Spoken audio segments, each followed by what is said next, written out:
Hare Krishna students, how are you all? So, in this lecture, we will be continuing with our chapter 8, Savior of the Valley. Please open to page number 43. Page number 43, हमने पढ़ा था that there were 4 friends and 1 tour guide. Tour guide का नाम क्या था? Mukul. And we were reading the conversations of those friends. Okay, हमें इधर से start करना है. Rahul. Okay, take a pen in your hand and read with me. Everyone, आप सबके हाथ में पेन होना चाहिए और आप सब मेरे साथ रीड करिए. Page number 43. Okay, let's start. Rahul. Mukul, can you tell us how this change came about? Mukul. Madam Stilling's work involved clearing the Nanda Devi Biosphere Reserve. High piles of plastic and waste, which had been dumped by the tourists over the last 30 years, had to be cleaned out. Gaurav. What? 30 years of garbage had to be cleaned up? How could one person clean all the garbage? फिर राहुल बोलते हैं मुकुल से, मुकुल उनके tour guide है, कि ये जो change हुआ था, जो फॉरेस्ट रिजर्व ऑफिसर थी ज्योत्सना स्टिलिंग, उन्होंने ये सब क्लीन करवाया, तो इसके पीछे की स्टोरी क्या है, ये राहुल पूछता है. सो मुकुल क्या आंसर करते हैं? मुकुल बोलते हैं कि जो मैम स्टिलिंग थी, ज्योत्सना स्टिलिंग, उनको एक ड्यूटी दी गई थी कि जो नंदा देवी बायोस्फीयर रिजर्व है, ओके, इट्स अ रिजर्व, उस रिजर्व का नाम क्या है? नंदा देवी. उसको आपको साफ करवाना है. और उस रिजर्व में कितना वेस्ट था? High piles of plastic and waste. Piles मतलब क्या होता है? Layers.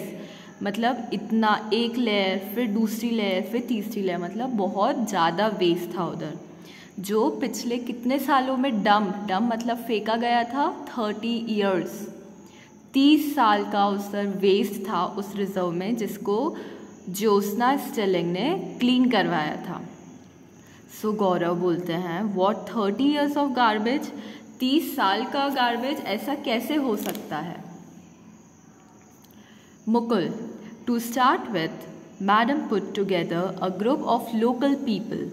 She then hired garbage collectors for a monthly salary of 1,000 with an additional pay of ₹5 for every bag of garbage. After working for 14 months, Madam's team collected 44 tons of garbage and 14,000 gunny bags. I was also part of the project. फिर गौरव पूछते हैं कि इतने सालों का जो कचरा था वो एक इंसान नहीं साफ कर सकता, बहुत लोग होंगे और टीम होंगी जिन्होंने ये साफ करा होगा, तो मुझे उनके बारे में बताओ. तो मुकुल, जो उनका टूर गाइड रहता है, वो उन्हें बताते हैं कि जो मैडम थी जिन्होंने ये ड्यूटी मिली थी साफ करवाने की, उन्होंने क्या करा, जो लोकल पीपल थे, लोकल पीपल मतलब जो उधर ही रहते थे, उनको बुलाया सबको, और उनको उन्होंने हायर करा, मतलब उनको फिर डेलीगेट करा अपनी ड्यूटी गार्बेज कलेक्ट करने की. और उनको सैलरी कितनी दी? 1,000 रुपीज़ पर मंथ उनको सैलरी मिलती थी. और उसके ऊपर, मतलब 1,000 तो सैलरी मिलती थी, और उसके ऊपर 5 रुपीज़ हर एक बैग ऑफ गार्बेज का. ओके, मतलब हर एक, जैसे चिप्स का पैकेट है, जूस का पैकेट है, एक एक बैग उठाने पर कितने रुपए मिलते थे? ₹5. और 14 मंथ्स उन्होंने साफ सफाई करी, उनको 14 मंथ्स लगे वो पूरा कचरा साफ करने में. और मैडम की टीम को फिर आखिरी में कितना गार्बेज कलेक्ट हुआ? 44 टन्स. टन्स मतलब केजीज, केजीज से थोड़ा ज़्यादा होता है, मतलब आप इसको मान लीजिए 44 केजीज इतना गार्बेज कलेक्ट हुआ, जिसको गार्बेज कलेक्ट करके अपन कहाँ पर रखते हैं? बैग्स में, राइट. हम उसको बैग में कलेक्ट करते हैं. तो कितने बैग में इतना गार्बेज कलेक्ट हुआ? 14,000 गनी बैग्स, मतलब इतना कचरा इतने बैग्स में कलेक्ट हुआ। और मुकुल बोलते हैं कि मैं भी इस ये जो प्रोजेक्ट था क्लीनिंग का उसका एक हिस्सा था। मानवी, was she very upset with this habit of the tourists?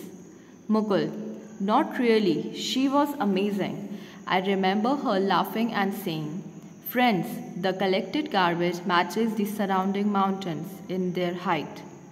Rahul, was the rubbish burned? फिर मानवी पूछती है कि ये तो बहुत बुरी बात है कि इतना सारा कचरा कलेक्ट हो गया था, तो क्या ये सब देख के जो मैम थी, जो गवर्नर मैम थी ज्योत्सना स्टिलिंग, उनको दुख हुआ था? तो मुकुल बोलते हैं नहीं, उन्हें दुख नहीं हुआ था, वो तो बल्कि हंस रही थी इस बात पे कि हमने इतना गार्बेज कलेक्ट कर लिया है कि इसका तो एक माउंटेन बन सकता है। इस गार्बेज को अगर हम कलेक्ट करके उसको एक के ऊपर एक रखें तो जो उसकी हाइट होगी, हाइट वो एक माउंटेन जितनी होगी, मतलब इतना सारा गार्बेज था। Next, Rahul, was the rubbish burn? Mukul, not at all, that's bad for our environment. The garbage wasn't burned or buried, instead it was sent to Delhi for recycling. Apart from this, madam Stilling gave importance to medicinal plants, rare herbs and traditional crops in our area. This improved the economy of the hills and helped to prevent poaching and illegal uprooting of herbs from the forest. Groups of local people were also encouraged to preserve their culture and appreciate their environment. Those who had killed animals earlier began protecting them because they earned well from other jobs madam created for them. फिर राहुल पूछते हैं मुकुल, जो उनका tour guide है, उनसे कि इतना सारा जो गार्बेज कलेक्ट हुआ था, कितना गार्बेज था? 44 टन्स ऑफ गार्बेज था। वो उसे क्या करा, उसे कहाँ पर डंप करा? डंप करा मतलब फेंका। क्या उसे जला दिया था? तो मुकुल बोलते हैं नहीं, जलाया नहीं था। क्यों? क्योंकि जलाना एनवायरनमेंट के लिए अच्छा नहीं रहता है। गार्बेज को हमने जलाया नहीं था, उसको दिल्ली सेंड कर दिया था। कहाँ पर? Send to Delhi. क्यों?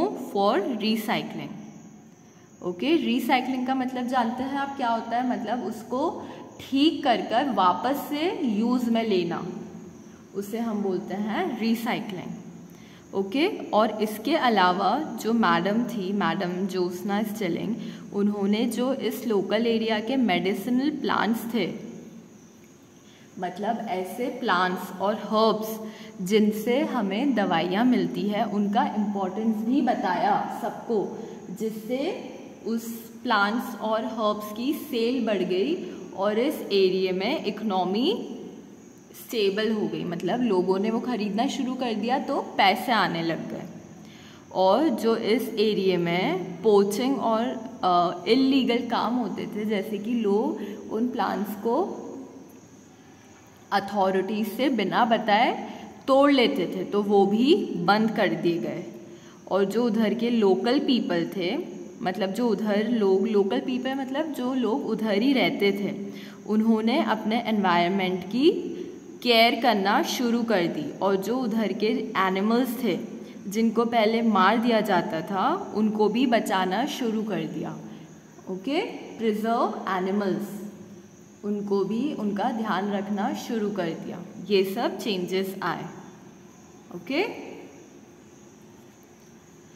Okay, so we will continue the remaining chapter in our next lecture. Okay students, आप सब इधर तक पढ़ के रखिए, and the word you are not getting, underline it and ask me in our Zoom class. Okay students, thank you so much. Hare Krishna.